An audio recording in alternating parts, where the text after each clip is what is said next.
महादेवी अक्का 12वीं शताब्दी की कर्नाटक की एक महान वीरशैव संत, कवयित्री और भक्त थी। उन्हें अक्का महादेवी या अक्का भी कहा जाता है। वे भगवान वीर शिव चेन्नमल्लिकार्जुन की महान उपासक थीं। उनका जीवन त्याग, भक्ति, तपस्या और अटूट प्रेम का अद्भुत उदाहरण है। जन्म और प्रारंभिक जीवन। महादेवी अक्का का जन्म कर्नाटक के उदुत्ती गांव में एक साधारण परिवार में हुआ। बचपन से ही उनमें भक्ति की प्रवृत्ति थी। वे हमेशा भगवान शिव की आराधना में लीन रहती थीं और उन्हें चेन्नमल्लिकार्जुन नाम से पुकारती थी। कहा जाता है कि बचपन से ही अक्का का मन सांसारिक कामों में नहीं लगता था। राजा से विवाह और संघर्ष। उनकी सुंदरता की प्रसिद्धि इतनी दूर तक गई कि कादम देश के राजा कौशल उन्हें विवाह का प्रस्ताव भेजते रहते थे। अक्का ने बार बार मना किया क्योंकि उनका मन तो केवल भगवान शिव में लगा था। लेकिन परिस्थितियोंवश उनका विवाह राजा से कर दिया गया। परंतु महादेवी अक्का ने स्पष्ट कर दिया कि वे अपने पति को पति नहीं मानेंगी। वे कहती थीं, मेरे एक ही पति है, चेन्नमल्लिकार्जुन।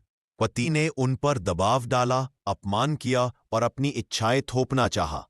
इससे दुखी होकर अक्का ने महल छोड़ दिया। संसार का त्याग। जब उन्होंने त्याग किया तब उन्होंने अपनी सभी वस्तुएं और कपड़े तक त्याग दिए। वे केवल अपने लंबे बालों से शरीर ढककर निकल गईं। इस घटना ने दिखाया कि अक्का का संसार से मोह पूरी तरह समाप्त हो चुका था। वे केवल अपने ईश्वर की थीं। संतों और शरणार्थियों का मार्ग। महादेवी अक्का ने कर्नाटक के अनुभव मंटप में जुड़कर कई संतों के साथ आध्यात्मिक चर्चा की।